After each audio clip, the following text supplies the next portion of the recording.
menunggu slide-nya. Bapak Ibu sekalian, pada hari ini saya sama Utsuri Dharma, wakil pribadi juga dengan tim yang terlibat mengucapkan terima kasih atas kepercayaannya kepada kami.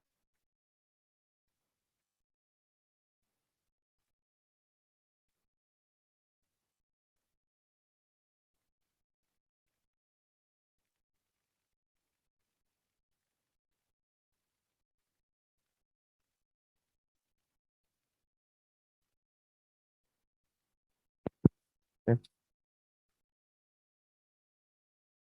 tes kedua. Baik, saya ulang kembali Bapak Ibu sekalian. Selamat pagi Bapak Ibu sekalian. Terima kasih atas kepercayaan diberikan kepada Universitas Dharma dan kami selaku tim yang mendampingi dalam pendampingan aplikasi keluarga sehat dengan mobile health yang nantinya akan kami jelaskan.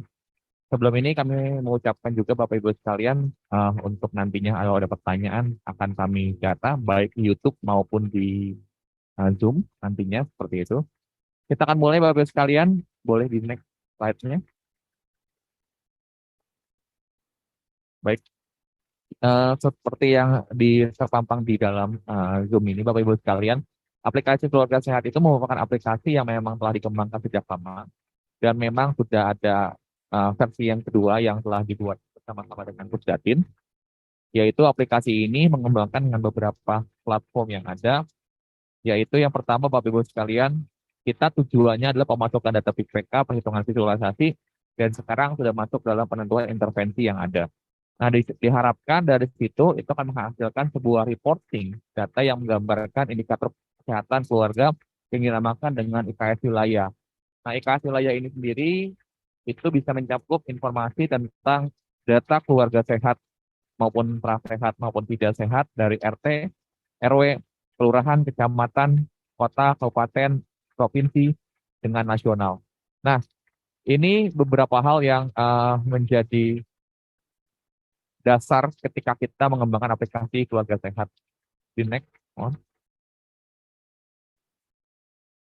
Nah, bisnis proses yang terjadi dalam PISPK itu sendiri adalah yang pertama, petugas kesehatan itu akan melakukan pendataan. Pendataan itu akan berkunjung kepada masyarakat. Masyarakat itu akan didata melalui survei yang ada, seperti itu. Nah, ketika yang survei yang ada dilakukan, maka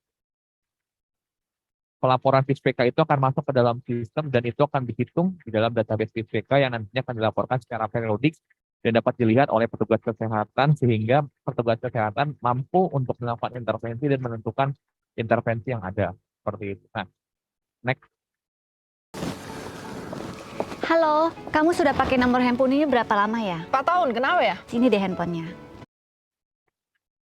Bapak Ibu sekalian, pada tahun 2020 sampai dengan 2021, Pusdatin dengan kami berbicara mengenai Grand Design PISPK waktu itu. Ini adalah Grand Design PISPK yang memang menjadi target utama capaian yang memang kita harapkan. Yang pertama, Bapak Ibu sekalian, dalam PISPK itu sendiri kami mengetahui bahwa ada inovasi-inovasi yang ada di dalam tempat Bapak Ibu sekalian, di provinsi, kabupaten, dan sebagainya yang mengembangkan aplikasi sejenis dan ingin terintegrasi. Contohnya di beberapa waktu yang lalu ada beberapa daerah yang mengkontak Pusdatin untuk itu sudah kami inventarisasi, bahkan sudah kami coba siapkan sistem integrasinya, seperti itu. Dan itu memang telah kami sampaikan juga ke Pusdatin untuk melakukan itu semuanya. Kemudian yang kedua, sistem yang dikembangkan yang memang existing adalah untuk sistem front end 34 provinsi yang ada, sehingga tidak mengganggu ketika satu provinsi mati atau ada masalah dengan sistem, maka provinsi yang lain tidak mengalami gangguan. Seperti itu.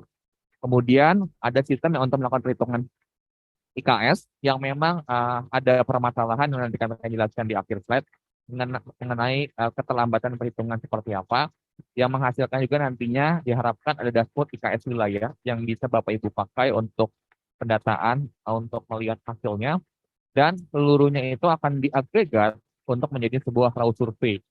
Itu adalah ruang lingkup sistem IKS Bapak Ibu sekalian. Nah, data raw survei itu sendiri yang kita kenal bersama-sama itu akan dijadikan data referensi sebagai acuan untuk pendataan di mobile health, sehingga data tersebut itu masih kita bisa olah, sehingga ketika diolah itu menjadi data operasional mobile health yang nantinya diharapkan bisa meningkatkan analisis kesehatan nasional. Nah, ini beberapa hal yang menjadi pola desain yang memang dikembangkan oleh teman-teman di Pusdatin dengan di Gunadarma dari tahun 2020 sampai dengan sekarang ini. Next. Ini adalah penjelasan lebih detailnya terkait semuanya. Next. Oke, sekarang kami akan jelaskan tentang optimalisasi keluarga sehat seperti apa. Yang pertama tadi pengembangan sistem integrasi. Kami sudah mengembangkan integrasi sejak tahun lalu, Bapak Ibu sekalian. Tapi memang ada permasalahan utama di Pusdatin Kementerian Kesehatan Republik Indonesia itu adalah ketersediaan infrastruktur dan beberapa hal. Itulah menyebabkan sistem ini kita pending terlebih dahulu. Kemudian penambahan yang pertama adalah transfer wilayah kerja yang sekarang ini sedang berjalan dan memang sedang terus dikembangkan. Kedua adalah rule intervensi, kemudian ketiga adalah dashboard CPK yang terus kita kembangkan. Yang keempat yang memang sudah diterapkan harusnya, tapi terkendala itu adalah otomatisasi untuk umur. Nah, ini beberapa hal yang kita kembangkan, kemudian manajemen perhitungan raw data, optimalisasi server, dan monitoring. Next. Next lagi. Nah, ini Bapak Ibu sekalian, makasih. Ini adalah data sistem integrasi keluarga sehat yang kita coba kembangkan ketika kita akan melakukan integrasi. Nah, ini sistem yang dikembangkan ini sudah pernah kami diamplekan sebenarnya di internal Pusdatin. Semoga nantinya ketika ada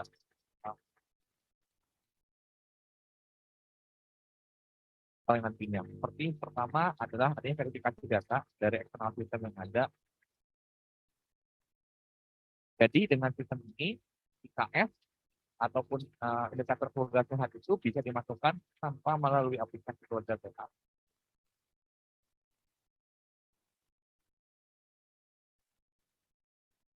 Dari screenshot yang memang telah kami siapkan untuk sistem integrasi keluarga sehat yang memang sudah ada detailnya seperti itu.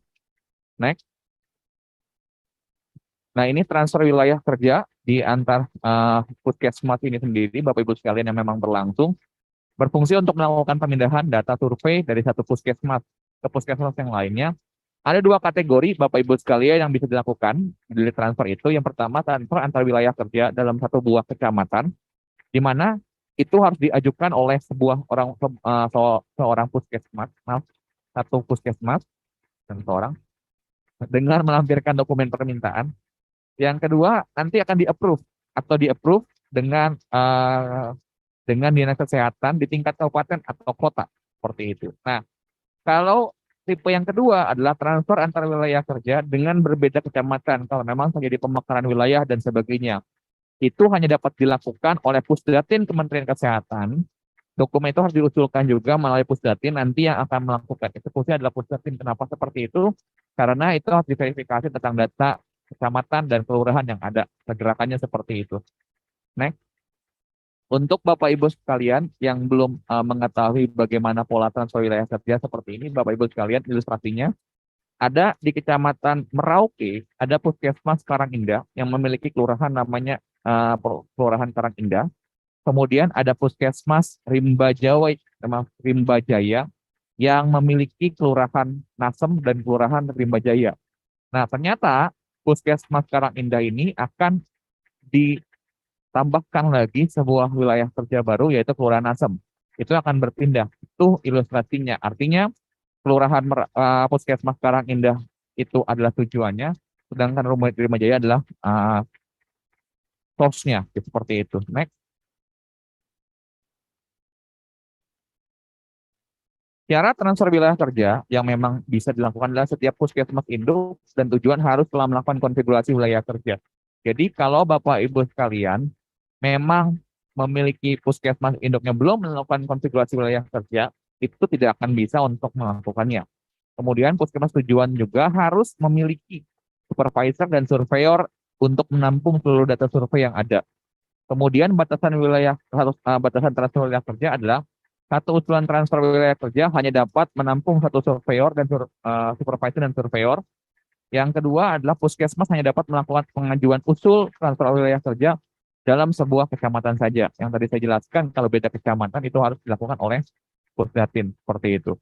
Next, bagaimana flow-nya transfer wilayah kerja yang memang dikembangkan, yaitu pertama Puskesmas pengusul, dalam hal ini Pustujuan, akan melakukan pengajuan transfer wilayah kerja, itu akan diupload dan akan ternotifikasi, akan terlihat pada layar dari admin provinsi maupun admin Pusdatin. Dokumen itu akan terverifikasi semuanya, Bapak Ibu sekalian. Kemudian nanti diproses transfer wilayah kerja. Nah, saya melakukan contoh kasusnya tadi, next, Mas Tenjo. Puskesmas Indah tadi, belum Mas? Sebelumnya? Ya, betul. Sebelumnya lagi. Oke. Nah, ini yang tadi saya jelaskan bahwa Kecamatan Merauke itu Puskesmas Indah dan Puskesmas Rimba Jaya itu adalah Rimba Jaya itu adalah yang source-nya tujuannya ada Indah. Jadi kalau Indah ingin melakukan pengajuan transfer silahkan dilakukan oleh Indah, nanti akan diinput. Nah, kemudian nanti akan diverifikasi oleh provinsi yang ada di Papua misalnya ataupun kabupaten yang ada di Papua seperti itu. Next. Nah, ini contohnya Bapak Ibu sekalian. Nah, kami menyarankan Bapak Ibu sekalian di forum ini juga, Bapak Ibu sekalian yang memiliki data wilayah kerja ataupun jumlah survei yang banyak, mohon untuk mengajukan usulannya persatuan Bapak Ibu sekalian. Yang kami lihat ada beberapa yang memang terjadi kegagalan itu, karena memang terjadi penurunan server Bapak Ibu sekalian untuk kecepatan hard disk-nya.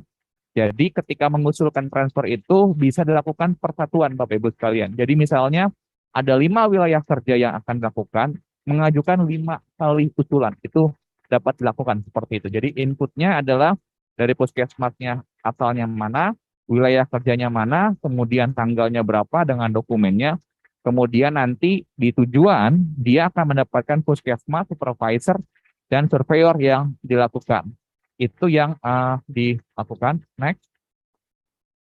Kemudian nanti ada verifikasi berkas yang akan dilakukan.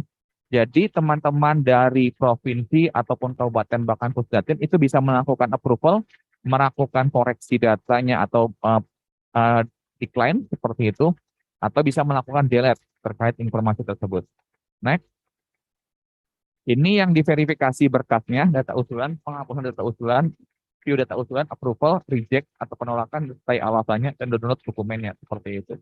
Nah, kalau nantinya ada approval atau tolak usulan, khusus untuk tolak usulan, itu akan ada pop-up terkait apakah konfigurasinya itu akan diusulkan atau tidak, seperti itu. Ataupun ditolak, kenapa ditolaknya, seperti itu. Next. Selanjutnya fitur user management. Next. Ini fitur yang memang beberapa waktu lalu diminta oleh Pusdatin, yaitu edit user sudah dapat dilakukan melalui fitur PISPK. Artinya, Bapak Ibu yang menjadi admin Puskesmas bisa mengganti terkait username dan emailnya.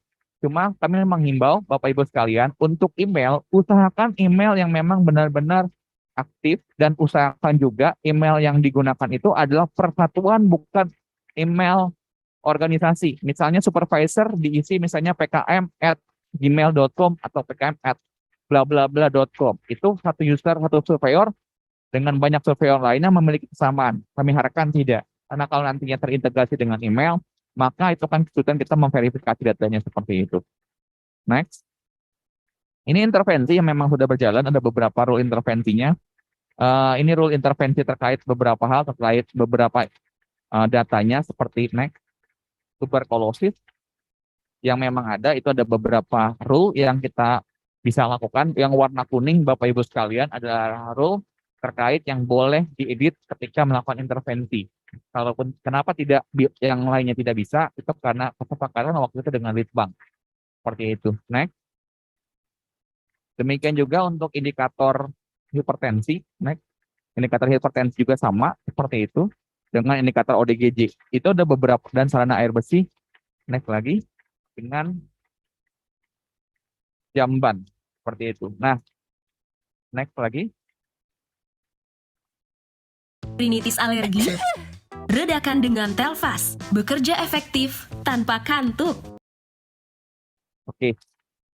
Selanjutnya fitur yang kita harapkan dilakukan dan masih berproses Bapak Ibu sekalian, seperti yang diketahui terjadi keterlambatan terkait perhitungan IKS inti dengan raw data Bapak Ibu sekalian, karena memang server hitungan IKS yang memang ada ini ada mengalami kendala sejak bulan Januari kemarin, dan beberapa kali kita coba untuk melakukan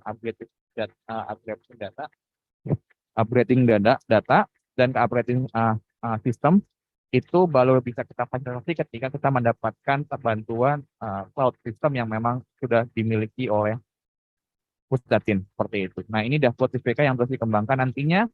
Inarata kalau memang sudah bisa dilakukan itu akan tampil di sini Bapak Ibu sekalian dengan login Bapak Ibu sekalian, ini tambahannya. Semoga dalam beberapa waktu ini kita bisa untuk men-show datanya ini. Ini masih proses di cloud yang ada di dalam server yang ada di cloud yang telah disediakan. Next. Nah, Bapak Ibu sekalian, ini raw data analisis survei yang memang kita hasilkan. Dan kami mengakui memang raw data ini cukup besar sekali. Total data yang dimiliki oleh PISPK hari ini saja itu sekitar kalau total data seluruhnya itu bisa sampai 503 sampai dengan 1 tera untuk informasi saja terkait datanya itu. Nah, itu yang memang sedang diolah oleh teman-teman agar bisa melakukan percepatan. Sehingga raw data analisis survei ini kita coba untuk lebih reduce mengenai sizingnya seperti itu. Nah, kenapa data analisis survei bisa dilakukan? Karena tujuannya Bapak Ibu sekalian, kami juga mengetahui itu untuk melakukan pengolahan informasi terkait pendataan PISPK secara menyeluruh, kemudian memberikan manfaat juga untuk mengetahui data individu.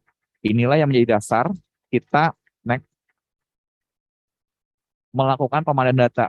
Sekarang ini pemandangan data nantinya Bapak Ibu sekalian, kalau Bapak Ibu sekalian pengguna PISPK tahun 2018-2019, itu memang ada fitur nanti adalah verifikasi NIK yang memang dilakukan.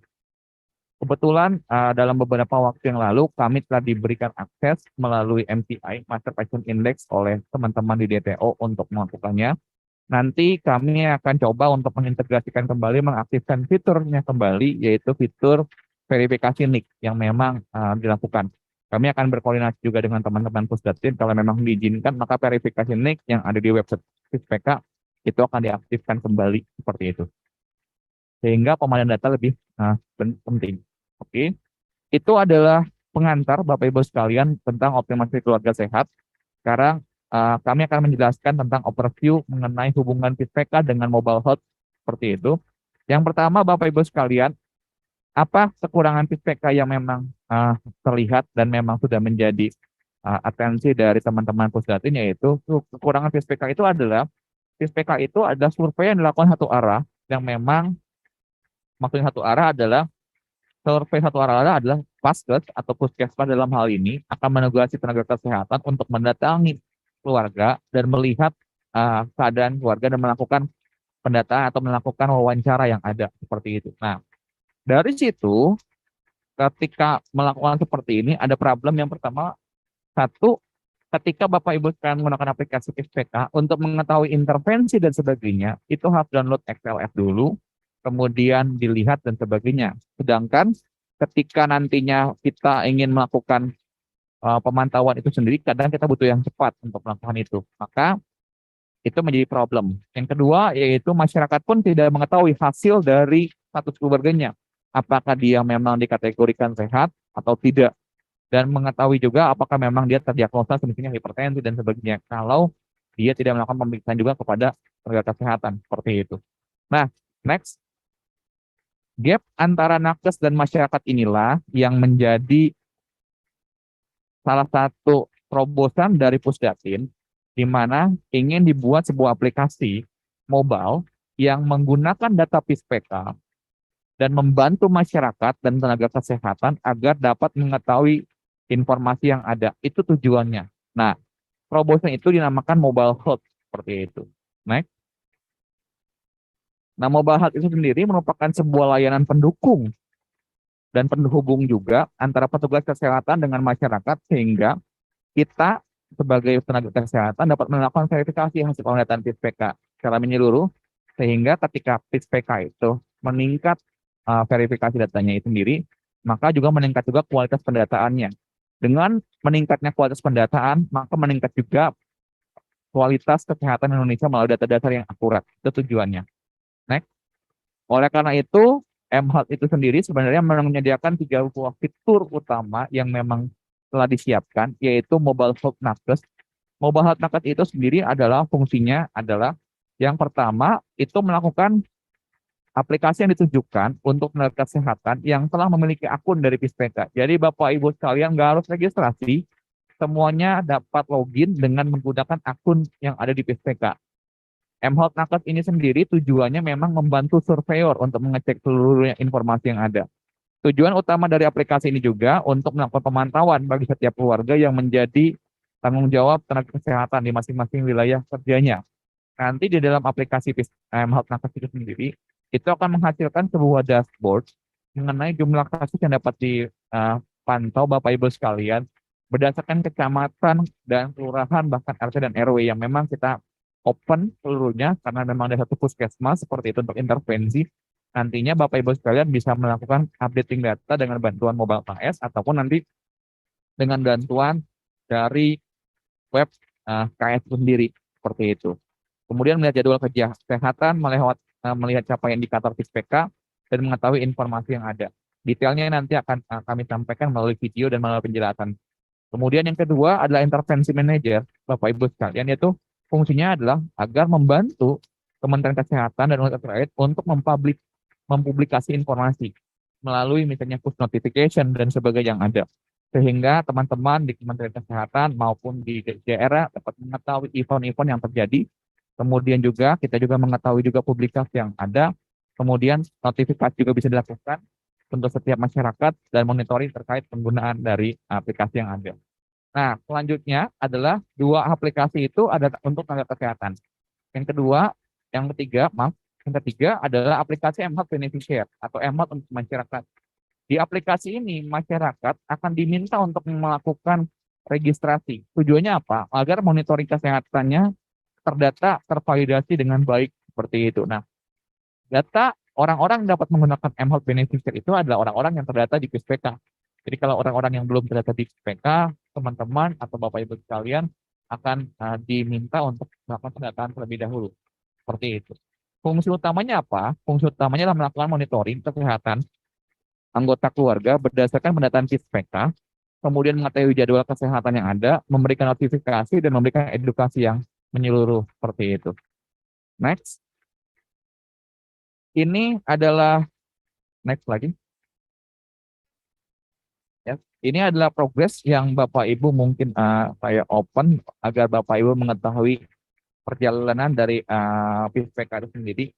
Kita berhasil melakukan perhitungan Pispeka ini, Bapak Ibu sekalian. Kami telah bersama dengan Pusdatin berusaha untuk meningkatkan infrastruktur dari bulan Maret sampai dengan bulan September. Dan akhirnya kita berhasil untuk meningkatkan itu di bulan September itu, sehingga perhitungan IKS inti dan raut survei harusnya ada. Kalau memang nanti ada pertanyaan terkait beberapa hal yang memang perlu diajukan, nanti kami akan coba untuk mendata dan coba menjawab. Itu Bapak Ibu sekalian. Next lagi, ini target yang kita sedang rencanakan untuk kedepannya, yaitu penguatan di sisi mobile di mHealth dengan peningkatan di sisi mobile KS sendiri. Demikian presentasi saya serahkan kepada moderator. Terima kasih. Terima kasih Pak Andreas. Jelas sekali Bapak Ibu penjelasan dari Pak Andreas. Baik, untuk berikutnya kita buka tanya jawab Bapak Ibu. Baik.